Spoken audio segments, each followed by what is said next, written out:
하나님 앞에 화답 영광의 박수 올려드립니다. 이 시간에는 감리교 신학대학교 구약학 교수이시면서 또 하늘빛 교회를 담임하시고 작년에 은퇴하신 왕대일 목사님 모셔서 기도원이 외쳤던 여호와 샬롬, 우리가 외쳐야 할 여호와 샬롬이라는 제목으로 말씀 전하실 때 큰 은혜 받으시길 바랍니다. 우리 나오실 때 할렐루야로 우리 영접하도록 하겠습니다. 할렐루야.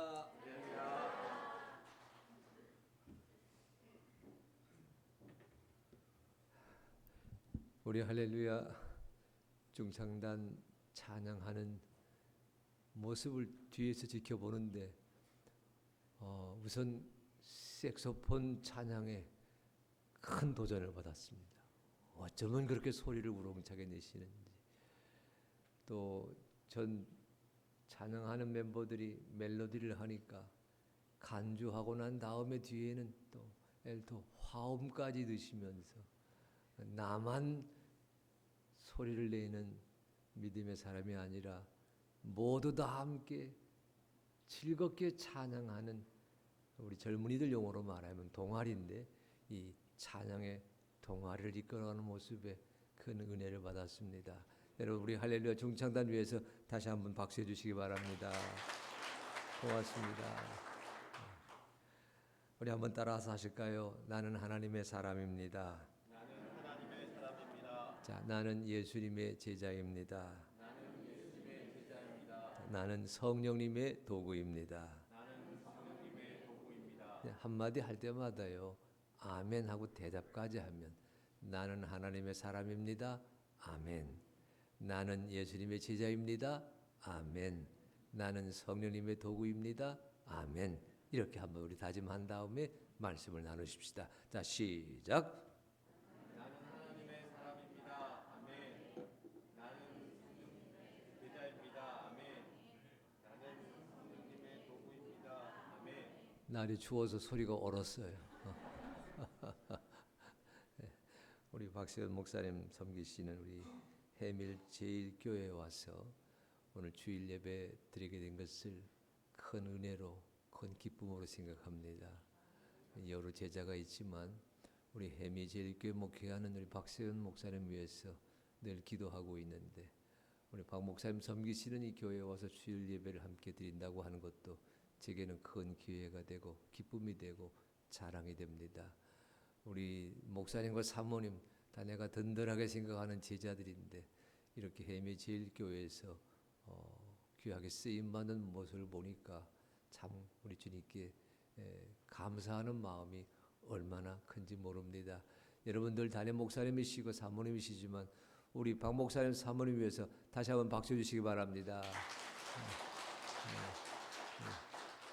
목사님 모르겠는데 사모님은 박수 안 받아보신 모양이에요. 저희 성도가 박수를 치면 벌떡 일어나서 인사해야 되는 법인데 일어날까 말까 하셔서 다시 박수 주시기 바랍니다.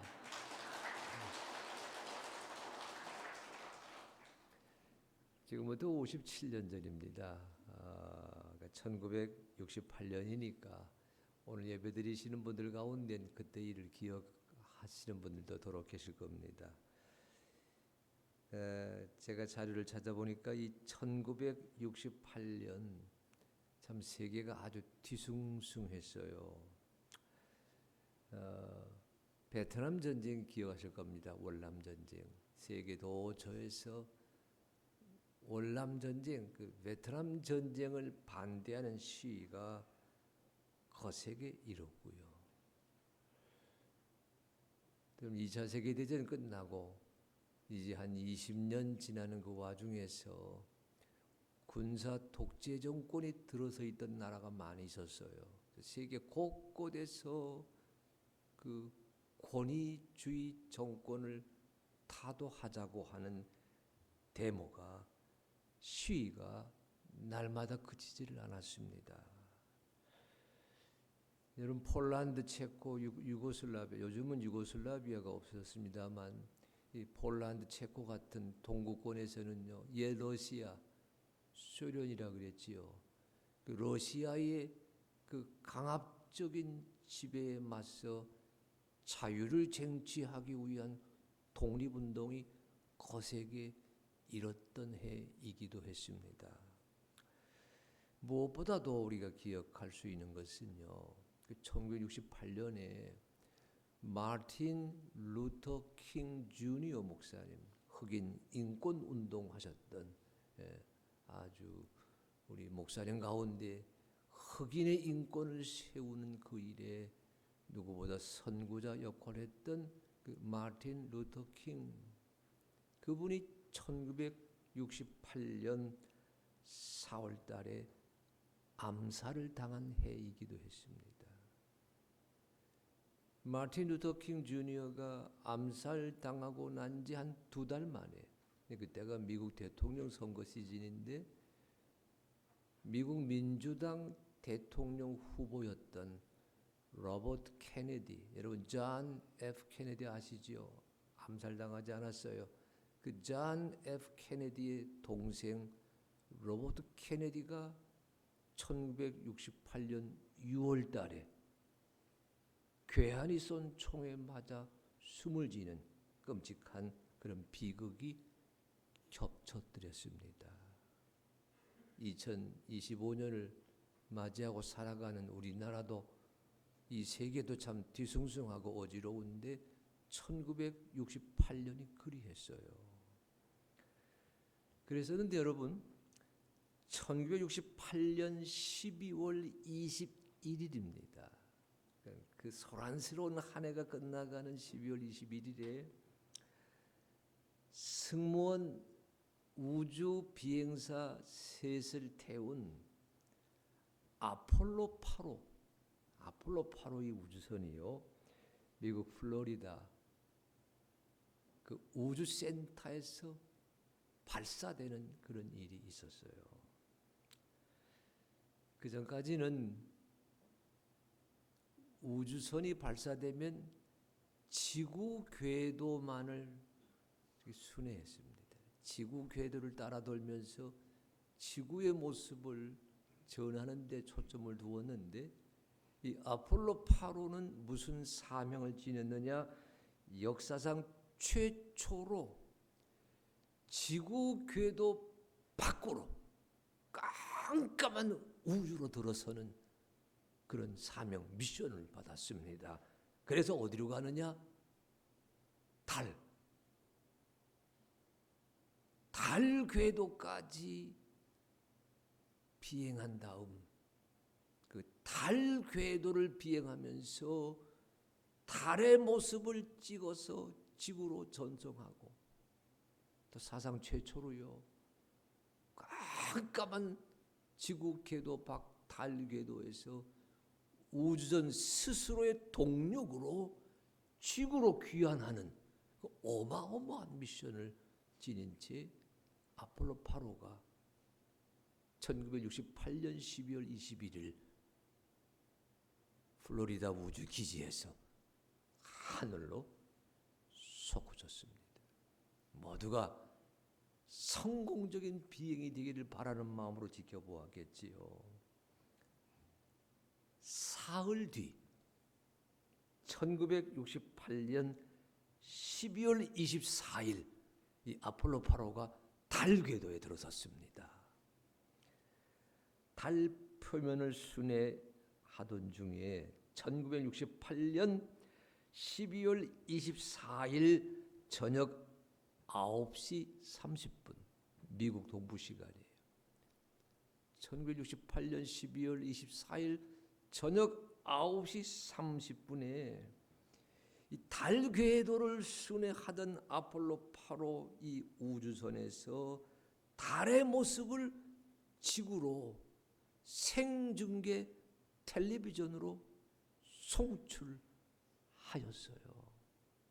보니까 그때 당시 세계 인구가 64개국에 약 10억 명이었는데 인구 4명당 1명꼴로 세계 인구, 지구 인구 4명당 1명꼴에 해당되는 10억 명 정도가 사상 최초로 달의 모습을 보고 있었던 일이 있었습니다.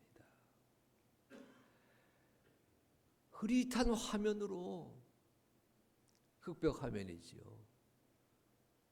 달의 그 울퉁불퉁한 표면을 보고 있던, 지구에 살고 있던 우리 인류에게 그때 아폴로 8호를 선장으로 책임지던 빌 앤더스라고 하는 그 사람이 이렇게 입을 열었습니다. 달 표면을 보고 계시는, 지구에 계시는 우리 형제 자매들에게 이 우주선에 몸을 싣고 있는 우주 비행사 세 사람이 전하고 싶은 메시지가 있습니다. 그리고서는 이렇게 말을 했어요. 태초에 하나님이 천지를 창조하시니라. 15명, 그리스도인이든 그리스도인 아니든 전 세계 인구 4명의 한 명꼴로 달 표면을 사상 최초로 시청하고 있는 그 숨지기는 자리에서 아폴로 8호 선장이 태초에 하나님이 천지를 창조하셨습니다. 그렇게 성경 창세기 1장 1절을 읽은 다음에 비행사 3명이 타고 있었다 그러지 않았어요? 나머지 2명 승무원이 번갈아서 창세기 1장 10절까지를 번갈아 읽었습니다. 여러분 창세기 1장 10절에 무슨 말씀이냐면 이렇게 되어 있어요. 하나님이 묻을 땅이라 부르시고 모인물을 바다라 부르시니 하나님이 보시기에 좋았더라. 역사상 여러분 전례 없는 일이고 이제 앞으로도 그런 일은 생기지 않을 겁니다.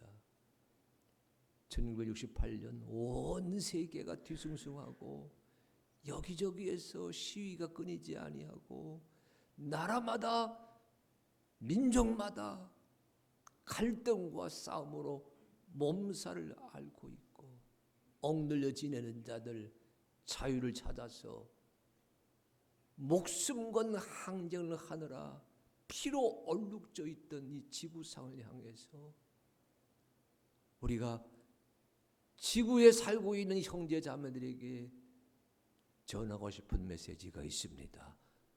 태초에 하나님이 하늘과 땅을 창조하셨습니다. 그 땅을 보시고서 하나님께서 보시기에 좋았습니다. 여기까지 말씀을 읽은 다음에 이렇게 말을 맺었습니다. 아폴로 8호 승무원으로부터 굿나잇, 메리 크리스마스를 기원합니다. 지구에 있는 모든 사람에게 하나님의 복이 임하기를 바랍니다. 아주 감동적인 일이 있었습니다. 세상의 문제 해결은 하늘과 땅을 지으신 창조주 하나님을 믿는 자 거기에서 얻을 수 있다고 하는 신앙의 표현이 내 사회의 문제, 내 가정의 문제, 내 개인의 문제 하나님이 보시기에 좋았더라. 이 한마디 속에 모든 문제가 사라진다고 하는 소망이 아폴로 8호 우주비행사 빌 앤더스 소령이 전했던 메시지였습니다.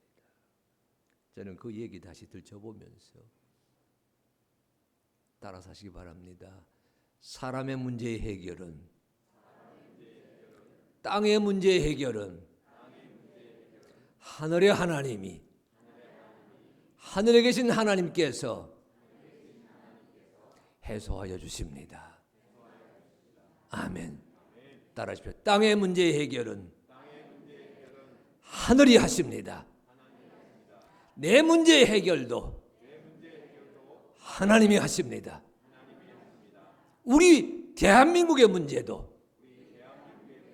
하늘의 하나님께서 창조주 하나님께서 해결하여 주십니다.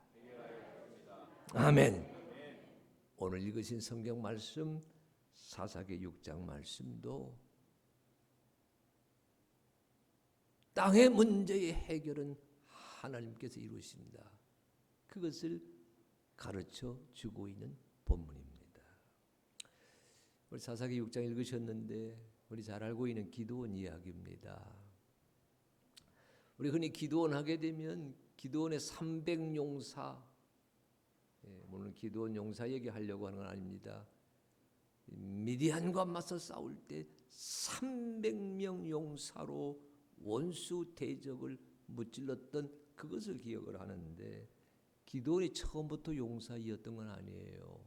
오늘 우리가 읽으신 본문은 6장 지금 18절부터 읽으셨는데 사실 6장 전체 말씀 보게 되면 기드온은 원래 농부이었습니다. 농사 짓는 사람이었습니다. 땅을 가꾸는 사람이지요. 우리식으로 말한다면 농사 짓는 사람, 농부 이렇게 부를 수도 있고 땅을 개간하는 사람, 밭작물을 섬기는 사람, 하우스를 하시는 사람 이렇게 부를 수 있어요. 그런데 여러분 사사기 6장 11절 이하가 소개하고 있는 이 농부 기드온은요 숨어 지내던 농부였어요. 사사기 6장 11절에 이런 말씀이 있습니다. 여러분 성경 가지신 분 같이 한번 읽어보시면 좋은데 여호와의 사자가 아비에셀 사람 요아스에게 속한 오보라에 이르러 상수르 나무 아래에 앉으니라. 마침 요아스의 아들 기드온이 미드온 사람에게 알리지 아니하려 하여 밀을 포도주 틀에서 타작하더니 한번 따라하십시오. 기드온이 미디안 사람에게 알리지 아니하려 하여 밀을 포도주 틀에서 타작하더니 여러분 밀을 추수하고 타작하는 그런 시기인데 밀을 어디에서 타작하고 있었다고요? 포도주 틀에서 타작하고 있었다. 기드온을 소개하는 성경 첫 번째 대목은 참 겁이 많은 기드온. 내가 하는 일, 그때 시대가 미디안 사람들이 이스라엘을 힘들게 하던 때였거든요. 그러니까 미디안 사람들 이방인에게 들키지 아니하도록 세상 사람들에게 발각되지 아니하도록 포도주 틀로 위장해 놓은 곳에서 밀 타작을 하고 있었다. 그렇게 소개하고 있습니다. 불안에 매어 살던 인생이었어요. 기드온은 땅을 개간하고 작물을 개간하고 얻은 곡식을 추수하고 타작하는 농부의 일을 감당하면서도 떳떳하게 하지 못하고 은밀하게 숨어서 하여야만 했었던 그런 인생이 기드온이라고 하는 사람이었습니다. 사야만 어려웠던 것은 아니고요. 그 기드온의 영적인 상태도 몹시 불안했어요. 사사기 6장 읽어보시면 숨어서 농사 짓고 있는 기드온을 찾아오셔서 하나님 사자가요 뭐라 말씀하느냐, 하나님께서 너와 함께 계신다 이렇게 얘기하면서 기드온을 향해서 큰 용사여, 따라하십시오. 큰 용사여 여호와께서 너와 함께 계시도다. 다시 큰 용사여 여호와께서 나와 함께 계시도다.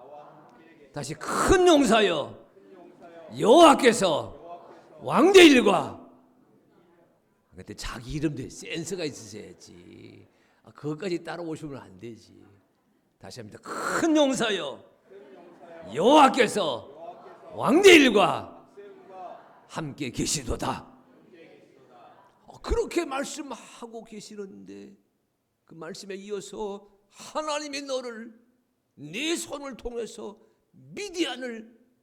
미디안의 억압을 깨뜨리는 일감을 맡기시려고 합니다. 너를 통해, 너의 손을 통해 이스라엘이 미디안의 억압에서 해방되는 역사를 이루려고 하신다. 이렇게 말씀을 건네셨는데도요, 기드온은 하나님의 말씀을 전혀 신뢰하지 않았습니다. 뭐라고 따졌냐면요, 하나님이 나와 함께 계시다면, 하나님이 우리와 함께 계시다면, 하나님께서 우리 이스라엘 자손과 함께 계시다면 왜 오늘날 우리 이스라엘 사회가 저 미디안이라고 하는 보도 듣도 못한 이방인들에게 눌려 지내야만 되는 것입니까? 어찌해서 이런 비극이 우리 사회에 몰아닥쳤습니까? 하나님에게 따졌습니다. 여러분, 이런 기드온의 모습은요, 사실은 우리 자신의 초상화예요. 내 자신의 모습입니다. 왜냐하면 여러분, 기드온 따라하시면 기드온. 미리 말씀드릴게요. 담임 목사님은 25분 설교하셨다 그러는데 25분 저는 한 40분 해야 됩니다. 제가 섬기는 교회에서는 40분, 50분 설교했어요. 저는 늘 그런 줄 알고 왔는데 이 예산 제일 법칙을 따르긴 해야 되겠습니다만 준비한 원고가 지금 꽉 차 있어서 시리 보지 마시고. 자, 기드온이라고 하는 이 이름씨가요, 따라하십시오. 기드온, 가다, 다시 가다. 우리말 가다와 비슷한데요, 그 기드온이라고 하는 그 히브리어 사람 이름씨지요. 그건 가다라고 하는 그 히브리 낱말 동사에서 왔는데, 그 가다가 무슨 뜻이냐면요, 따라하십시오. 베다, 그게 베다, 자르다, 꺾다, 그런 뜻이에요. 그러니까 기드온 하게 되면 베는 사람, 땅을 경작하려고 하다 보면 나무도 베어야 되고 풀도 뽑아야 되고, 그러니까 기드온이란 말 속에는 농부의 삶을 살아가던 한 남정네를 지칭하는 그 뜻이 새겨져 있습니다. 그런데 여러분, 이 말이 베다, 자르다, 꺾다에서 왔다 그러지 않았어요. 가만히 생각해 보십시오. 일상, 농부의 일상만 전하는 글자가 아니라 어쩌면 기드온의 됨됨이, 기드온의 마음씨가 그럴 수 있다는 뜻이에요. 더하기 하기보다는 빼기를, 북돋아 주려고 하기보다는 꺾고 베고 뽑고 없애버리기를, 긍정적으로 살아가기보다는 부정적으로 비판과 비평의 말을 즐겨 쏟아내는 그 인생살이의 면면이 어쩌면 기드온이란 이름 속에 감추어져 있다 생각할 수도 있다. 그러기에 하나님께서 큰 용사여 여호와께서 너와 함께 계시도다 라고 말씀하시며 사명을 맡겨주는 그 순간에서도 하나님 말씀을 믿지 않았어요. 하나님 말씀을 비판했어요.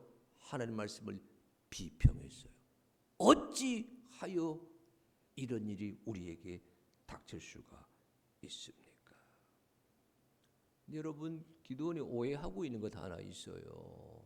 다시 한번 따라하시기 바랍니다. 큰 용사여, 다시 큰 용사여, 여호와께서 박세훈과, 박세훈은 다 같이 하세요. 다른 목사가 박세훈인데 그때도 자기 이름 하면 안 되지. 그러니까 이 강사를 잘 따라서 하셔야 돼. 강사 이름 할 때는 자기 이름, 다른 목사님이 할 때는 전부가 다른 목사님이 해야 되는데, 이게 보니까 지금 다시 합니다. 큰 용사여, 여호와께서 박세훈과 함께 가시도다. 아멘. 잘 들으셔야 돼요. 본래 큰 용사란 뜻이 아니에요. 하나님께서 함께 하시면 큰 용사가 된다, 이런 뜻이잖아요. 꺾는 사람, 베는 사람, 자르는 사람, 비평하는 사람, 더해야 되고 곱해야 되고 칭찬해야 되는 그런 자리에서도 뺄 줄만 알고 나누기 할 줄만 알고 비판할 줄만 아는 사람을 향해서 우리 하나님께서 여호와께서 너와 함께 하시기에 너는 큰 용사가 된다, 이렇게 말씀하고 계심을 기억하셔야 합니다. 하나님께서 같이 하시면 인생의 가치가 달라진다는 뜻이에요. 따라하십시오. 하나님께서 나와 같이 하시면 내 인생의 가치가 달라집니다. 그래서 큰 용사요라고 부르던 이것을 기억하셔야 됩니다. 기드온은 자기의 오늘을 보면서 불평했지만 우리 하나님은 기드온의 내일 장래를 보면서 큰 용사가 될 것이다, 이렇게 말씀하고 계심을 먼저 내게 주시는 하늘의 소리로 이 아침 가슴에 품으시기를 축복합니다. 옆 사람을 향해 축복하실까요? 큰 용사여, 여호와께서 당신과 같이 하십니다. 아멘. 아멘. 농부 기드온이 큰 용사 기드온으로 자기 모습을 새롭게 하도록 하나님께서 붙잡아 주셨습니다. 오늘 읽은 본문은요, 나는 작습니다. 나는 보잘것없습니다. 나는 천합니다. 나는 모자랍니다. 왜 내게 어찌하여 이런 슬픈 일이 닥쳤습니까? 이렇게만 말하고 있던 기드온을 우리 하나님께서 큰 용사라 부르시면서 어디로 초청하시느냐? 따라하십시오. 예배 드리는 자리. 다시 예배 드리는 자리. 다시 예배하는 자리. 하나님을 예배하는 자리. 오늘 읽은 본문은요, 그렇게 부정적이고 비판적이고 따지기만을 늘 앞세웠던 기드온을 하나님이 함께 하시면 너는 큰 사람이 된다, 이걸 일깨워주면서 기드온을 예배하는 자리, 예배 드리는 자리로 초청하고 계시는 대목입니다. 긴 얘기 줄여 얘기하면요, 하나님께서 천사를 보내셔서 기드온을 새로운 인물로 만들어 주시는데 처음에는 나그네인 줄 알았어요. 기드온이 보기에. 그런데 하나님께서 내게 이러이러한 미션 사명을 주신다, 말씀 전하는 걸 듣는 순간 기드온이 이렇게 얘기합니다. 내게 말씀하시는 분이 참으로 하나님이 보내신 주님 천사라고 한다면 내가 당신을 접대하기를 원합니다.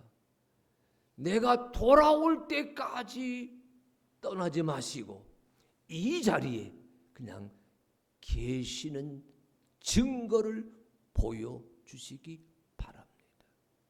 나를 찾아온 주의 천사가 말 한마디 전해놓고 하늘로 올라가시지 말고 내가 음식을 차려 준비해 올 때까지 이 자리에 기다리고 계시는 모습을 내게 보여주시면 당신이 하나님께서 보내신 천사인 줄 내가 알겠습니다.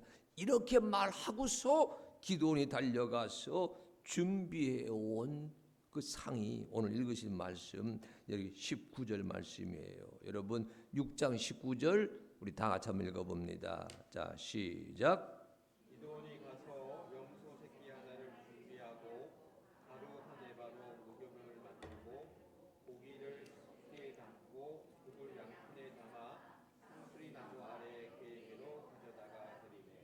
보십시오. 뭘 가져왔어요? 염소 새끼 하나, 가루 한 에바로 만든 무교병, 소쿠리에 담아놓은 고기, 양푼에 담은 국.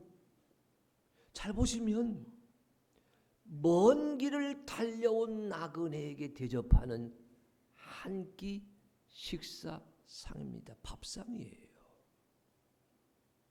근데 오늘 성경은요, 나그네를 대접하고자 밥상을 준비해 온 기드온을 우리 하나님께서 예배드리는 자리로 초청하는 모습으로 변화되거든요. 그 말씀이 여러분 20절인데 같이 읽어볼까요? 20절. 자, 시작. 하나님의 사자가 그에게 이르되 고기와 무교병을 가져다가 이 바위 위에 놓고 국을 부으라 하니 기드온이 그대로 하니라. 따라하십시오. 하나님의 사자가 그에게 이르되 고기와 무교병을 가져다가 이 바위 위에 놓고 국을 부으라. 다시 이 바위 위에 놓고 국을 부으라. 여러분 두 군데 주목하셔야 되는데, 기드온이 차려온 밥상을 어디에 놓으라? 이 바위 위에 놓으라.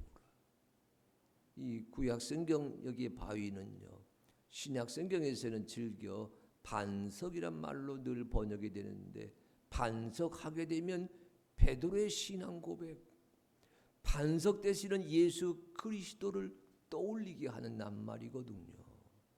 그러니까 여러분, 바위 위에다가 네가 정성껏 차려온 음식상을 올려놓으라 했을 때 이 바위는, 따라하십시오, 바위가 아니라, 다시 바위가 아니라 예물을 드리는, 제물을 드리는 제단이 되었습니다. 그 음식상을 준비해온 기드온에게 우리 하나님의 천사가 제단 위에 예물을 올려놓으라 시킨 거예요. 그 다음에 그 성경 보니까 뒤에 뭐가 있냐면, 따라하십시오, 국을 부으라. 다시 국을 부으라. 여러분 우리가 레위기 성경 보다 보게 되면 레위기 1장, 2장, 3장, 4장 하나님께 예배드리는 장면이 나오는데, 예물과 제물을 드리는데요, 제단 위에 제물을 올릴 때는 꼭 뭘 했느냐? 그 제물의 피를 제단 사면에 뿌리거나 제단 밑에 부었어요. 국을 부어라 이 말도 뭐예요? 한 끼 식사를 준비해 온 기드온으로 하여금 하나님을 예배하는, 제물을 드리는 자리에 우리 하나님께서 들어서게 하고 계시는구나. 왜 그렇게 해요? 사람은 예배를 드릴 때에 하나님의 사람으로 변화될 수가 있습니다.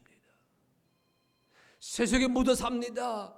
세상 일에 분주하게 살아갑니다. 언제 하나님의 사람, 하나님의 일꾼, 하나님의 용사가 되어 쓰임받을 수가 있어요? 그냥 되는 것 아니고 예배드리는 자리에서, 예배하는 자리에서 내가 준비한 그 모든 것이 거룩한 제단으로 변화되게 되고, 내가 준비한 모든 것이 제단 위에 드리는 제물로 변화되는 것을 경험하는 예배자로 탄생될 때에 보잘것없던 한 인생이 큰 용사로 바뀌어진다고 하는 것을 오늘 성경이 우리에게 가르쳐 주고 있습니다. 예배를 소중하게 드리시는 해밀제일교회 성도 되시기를 바랍니다.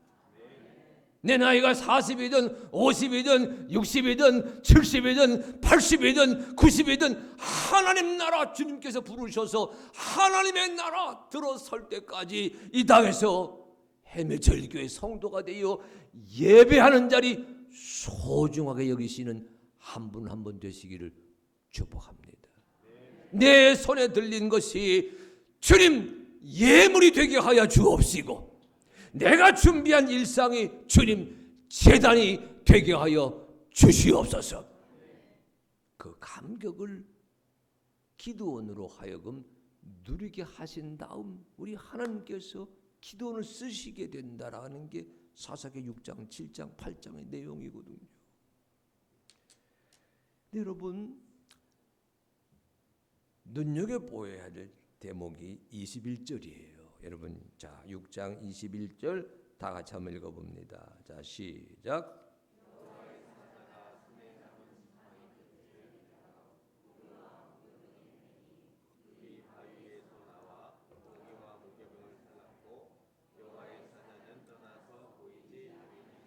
무슨 일이 있었어요? 예배 시간에, 예물 드리는 시간에 보십시오.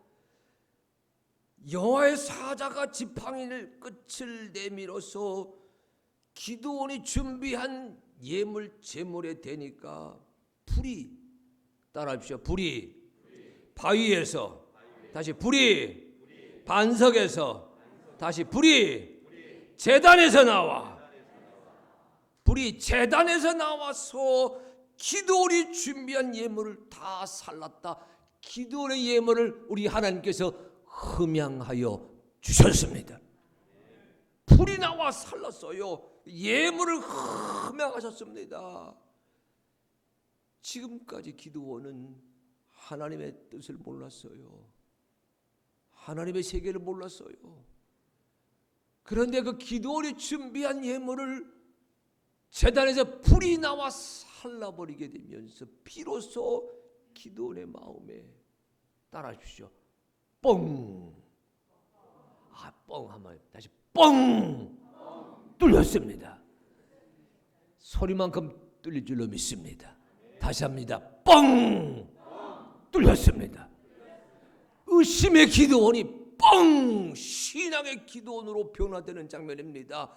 불신의 기드온이 뻥, 그 가슴 맺혔던 게 다 뚫리게 되면서 하늘 아버지의 세상과 소통하는 믿음의 용사로 변화되어 나갔습니다. 여러분, 매 주일 드리는 주일 예배다 그리 말씀하지 마시고 예배 시간마다 말씀 듣고 찬양하고 헌신하는 예배 시간마다 하늘의 은혜가 여러분의 마음 재단에, 여러분의 삶의 재단에 이루어지게 되기를 주의 이름으로 축복합니다. 찬양할 때마다, 기도할 때마다, 말씀 드릴 때마다 막힌 내 마음이 뻥 뚫리게 하여 주시어서 기드온처럼 하늘의 은혜를 온몸으로 누리는 하나님의 딸과 아들이 되게 하여 주시옵소서. 여러분, 그런데요, 기드온이 그 은혜를 그 은혜를 누린 다음에 뭐라고 말했느냐? 여러분, 22절로 23절 같이 읽어봅니다. 자, 시작.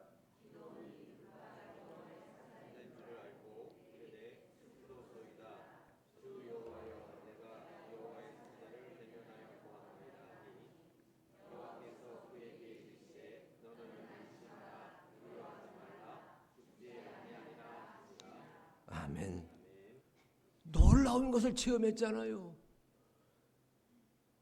환경도 변하고 기도원 나 자신도 달라지면서 뭘 깨달았어요? 내가 여호와 하나님을 보았구나. 하나님의 사자를 보았구나.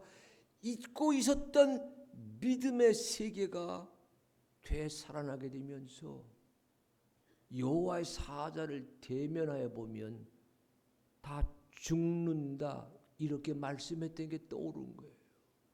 그래서 하는 말입니다. 슬프도소이다 주 여호와여, 내가 여호와의 사자를 대면하여 보았나이다. 근데 이 말은 다르게 읽을 수도 있습니다. 우리 성경에서 여기 슬프도소이다라고 옮겨져 있는 이 말은 그냥 감탄사예요. 맥락에 따라서는요, 이렇게도 읽을 수가 있어요. 한번 따라서 하시기 바랍니다. 이 감탄사 안 돼. 평생 살면서 감탄사 안 해본 사람 같네. 다시 합니다. 이제 안 해, 이제 안 해. 그냥 하면 이가 아파서 그냥 안 하고, 이 여운이 있어야 돼, 여운이. 우리말 성경에서는 슬프도소이다. 신앙 지식에서는 하나님의 사자를 만나면 죽는다. 이게 먼저 떠올랐는데 말씀에 본래 보면 그게 아니에요. 번역은 그 관용에 따라서 슬프도소이다. 그래 말씀의 속내는 내가 하나님의 사자를 보았습니다. 그때 들리는 말이 이 말이에요. 여러분 23절 같이 읽으시면 23절 자 시작.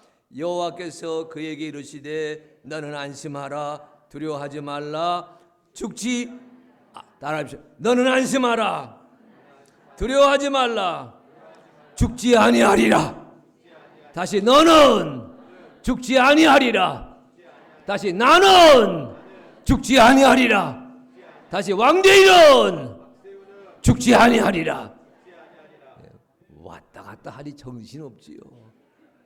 이래 여러분이 설교하는 목사님 말씀을 끝까지 들을 수가 있어요.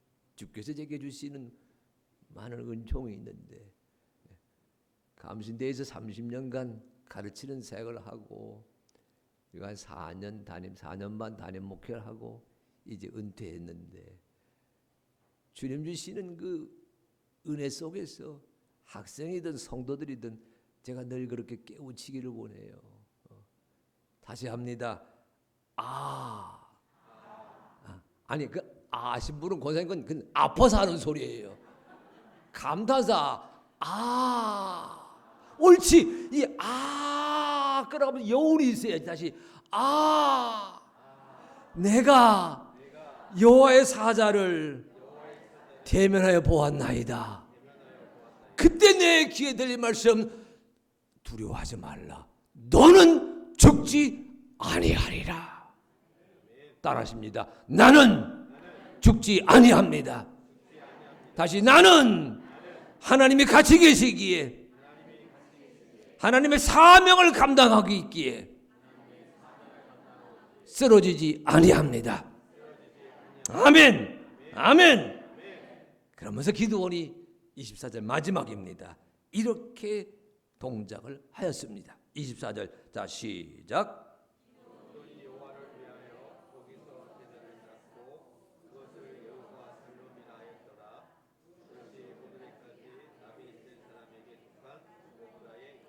아멘. 너무 기뻐서 너무 놀라서 너무 감동해서요. 무엇을 쌓았다고요? 여호와를 위하여 따라하십시오. 거기서 여호와를 위하여 제단을 쌓고 이 거기서는 여호와의 사자가 기드온을 만난 곳, 기드온이 예물을 드렸던 밥상 아니 천사가 제단으로 바꾸어 놓았던 반석 그것을 가리키지만 그 반석 그 바위 그 제단에 있던 곳은 따지고 보게 되면 기드온 집안입니다. 오늘 성경에서는 기드온 집안이 어디라 그랬냐면요 오보라에 속한 상수리 나무 아래 그러니까 오보라라고 하는 동네에 기드온의 집안이 있었는데 그 집안에 세워놓은 그 제단에 우리 하나님께서 불을 내리시자 기드온이 거기에서 제단을 쌓았다. 이렇게 되어 있거든요. 근데 여러분 이 말씀을 이렇게 읽으셔야 돼요.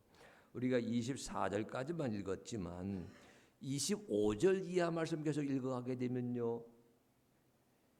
기드온의 아버지는요. 기드온의 집안에 무엇을 쌓아놓았느냐? 바알을 위한 제단을 쌓아놓았어요. 바알과 아세라를 섬기는 제단을 쌓아놨던 자가 기드온의 아버지예요. 기드온의 아버지는 바알과 아세라를 섬겼던 사람이지만 이 은혜 받은 기드온, 하나님의 은총으로 새로워진 기드온, 그 입에서 나오는 소리가 슬프도소이다가 아니라 하나님의 은혜를 덧입었습니다 고백한 그 기드온, 그는 바로 거기에서 아버지와 달리 여호와 하나님을 위한 제단을 쌓았습니다.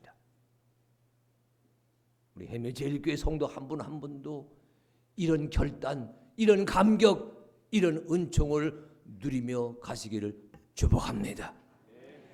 익숙했던 과거와 단절하는 거예요. 주님 만나고 난 다음에 익숙했던 집안 습관과 단절하는 거예요. 하늘의 은혜가 그에게 임하고 난 다음에 지금까지 젖어 살던 우상을 섬겼던 삶과 단절하는 거예요. 하늘의 은혜로 그의 가슴에 맺혔던 응어리가 뻥 뚫려지고 난 다음에 우리 해멸제일교회 성도 한 사람 한 사람이 여러분의 가정마다 여러분의 일터마다 아니 해밀제일교회 예배드리는 이 자리마다 여호와 하나님을 향한 제단을 정성스럽게 쌓아가시기를 축복합니다. 그때 하나님께서 기도원에게 뭐라 말씀하셨느냐 따라하십시오. 여호와 샬롬. 다시 여호와 샬롬. 여호와는 평강이시다. 다시 여호와는 화평이시다. 다시 여호와는 생명이시다. 다시 여호와 샬롬. 제 지인 한 사람이 카톡으로 이런 메시지를 하나 보내왔는데 이런 내용이에요. 어떤 사업가가 열심히 일만 했는데 이상해서 종합검진을 받았습니다. 간암 진단이 나왔어요. 3개월 시한부 선고를 받았습니다. 청천벽력이지요. 그때부터 이 사람은요, 나는 3개월 후에 죽을 놈이다. 죽을 놈이다. 이렇게 읊조리고 풀이주고 살고 있었는데 어느 날 교회 앞을 지나가는데요, 목사님께서 이렇게 인사하셨답니다. 살롬. 분명히 목사님은 샬롬 평화 하셨는데 이 사람 귀에는 뭐라 들려요? 살롬. 죽지 않고 살롬. 눈이 귀가 번쩍 뛰어가지고 아니 저 의사도 나 죽을 몸이다 얘기했고 나는 죽은 놈이다 이렇게 생각하고 있는데 목사님이 샬롬 살롬. 그래서요 그 교회 다니기 시작했어요. 3개월 다녔더니 죽지 않고 살아있었잖아요. 목사님 만났습니다. 모두가 다 나를 향해서 죽을 놈 죽을 몸이라 그랬는데 목사님만 저를 향해서 살롬 살롬 하셨기에 예배 드리기 시작했더니 3개월 지나도 제가 이게 멀쩡하게 건강을 회복했습니다. 참 감사합니다. 내가 주님 위해 사는 인생 되겠습니다. 이렇게 고백했다는 카톡 메시지를 받고 있어요. 야, 그 듣는 기도 은혜가 되는구나. 따라하십시오. 샬롬이 변하여 살놈이 됩니다. 다시 샬롬이 변하여 살몸이 되었습니다. 아멘. 기도원이 나는 죽을 몸이구나 생각했잖아요. 그런데 입술에서 나오는 한마디 한마디가 하늘의 은혜와 소통하며 살아가는 인생으로 변화되었을 때 하나님께서 축복하셨어요. 여호와 샬롬. 내 몸에 함께 하시면 죽음이 아니라 생명입니다. 내 가정에 여호와 샬롬 함께 하시면 내 가정은 화목의 보금자리로 변화됩니다. 대한민국 정치, 경제, 사회, 국방 이 구석구석에 여호와 샬롬 하나님의 샬롬이 함께 하시면 이 대한민국은 하나님에 의해서 새롭게 살아가는 민족이 될 수가 있습니다. 어렵다고 이야기하지만 말게 하시고 주여 여호와 샬롬을 고백하며 살아가는 하나님의 딸과 아들이 되도록 이 어지러운 시대에 하나님의 음성을 듣는 귀한 결단이 예배 드리는 성도 한 사람 한 사람에게 임하게 하여 주시옵소서. 기드온이 외쳤던 여호와 샬롬, 그 한마디 한마디가 오늘 우리가 다시 외쳐야 될 하늘의 소리인 줄로 믿습니다. 기억하십시오. 샬롬 샬롬. 하나님 주시는 샬롬을 고백하는 자에게는 살아가게 하시고 살아나게 하시고 살아서 승리하게 하시는 주의 역사가 민족과 교회와 가정과 이 햄이 사랑하는 이 마을 위에 임하게 될 줄로 믿습니다. 여호와 샬롬의 주인공 기도원 되어 살아가는 햄이 제일교회 성도들 되게 하여 주시옵소서. 하나님 아버지 고맙습니다. 오늘 햄이 제일교회 주일 예배 드리는 자리에서 기도원을 변화시켜서 그가 쌓은 제단의 역사와 함께 여호와 샬롬을 듣게 하시니 아버지 감사합니다. 이 은혜가 사랑하는 성도 한 사람 한 사람에게 임하게 하여 주시옵소서. 예수님의 이름으로 기도드립니다. 아멘.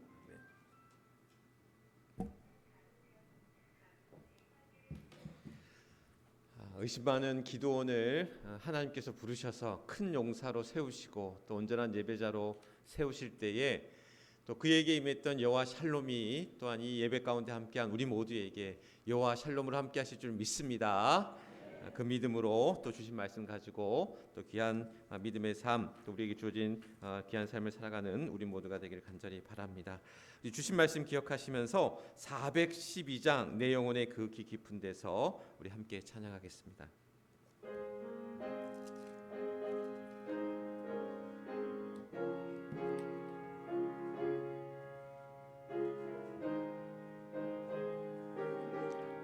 내 영혼의 그 깊은 데서 내 영혼의 그 깊은 데서 맑은 강